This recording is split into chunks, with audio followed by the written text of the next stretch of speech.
Rohr 1, los! Jawohl, Herr Kaloin!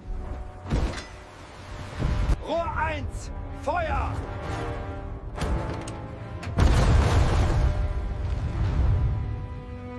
The Atlantic Ocean is wide, cold, and deep, but between 1939 and 1943, it was also the hunting ground for the most terrifying weapon of World War II, the German U-boat. Yet, despite sending the world into panic, Hitler's greatest submarine force failed. Why? Because the Allies decided they weren't going to just survive the hunt. They were going to outsmart, outbuild, and finally, outkill the hunter. We must secure the Atlantic immediately, Winston.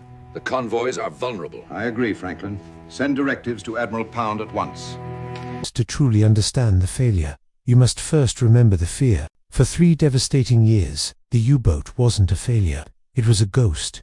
Germany's Kriegsmarine, led by Admiral Karl Dönitz, didn't need to defeat the entire British Navy. They just needed to starve Britain into submission. Feindschiffe versenkt.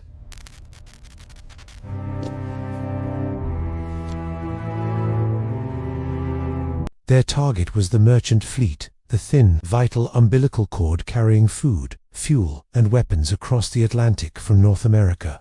They called the time of U-boat dominance the happy time. For the British and American sailors, it was the Black Pit. Convoys were chewed up and spat out by wolf packs. Groups of U-boats that communicated and hunted together in devastating coordination. Imagine being on a tanker, surrounded by 1,000 miles of churning, freezing blackness, knowing that the thing hunting you is silent, invisible, and utterly ruthless. The U-boat crewmen were often heralded as heroes in Germany, but to the Allies, they were specters of death, turning the North Atlantic into a massive steel graveyard. The human cost was horrific. Thousands of merchant sailors and naval escorts, ordinary men and women, were plunged into frigid water, left to die of exposure, burns, or worse. The emotional toll on the convoys was immense.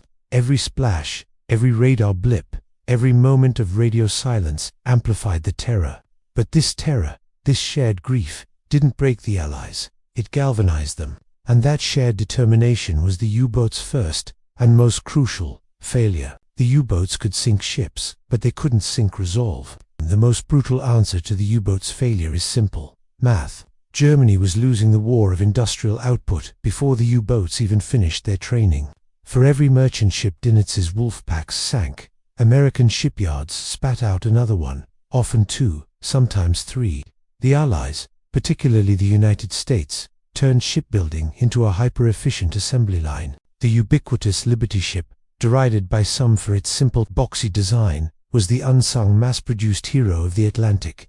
They weren't fast, they weren't pretty, but they were built in days, sometimes in weeks, by workers who understood the stakes. The sheer velocity of Allied shipbuilding essentially created a logistical shield against the German attack. By 1943, the Allies were building 1.4 million tons of shipping per month. The U-boats, even at their peak, never managed to sink more than 1 million tons in a single month. This relentless industrial hammer crushed the U-boat strategy. It became a losing numbers game.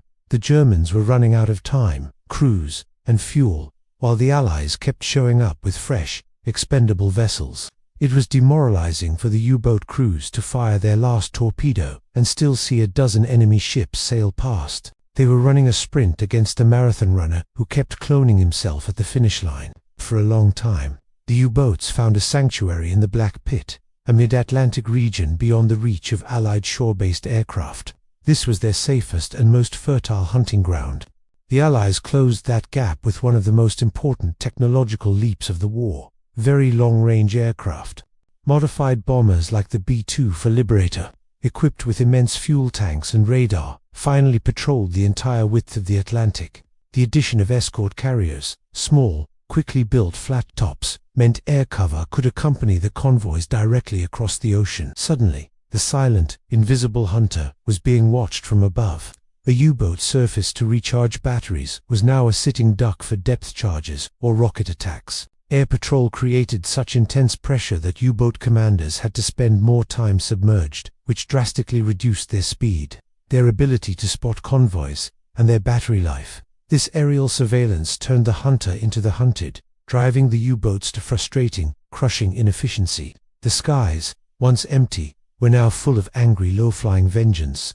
While industrial might and air superiority provided the physical advantage, the intellectual superpower that truly defeated the U-boat campaign was the cracking of the German Enigma code. The genius work at Bletchley Park, providing the Allies with the ultra-intelligence, gave them the ability to read the U-boat's operational orders almost as quickly as Dunit's own commanders received them.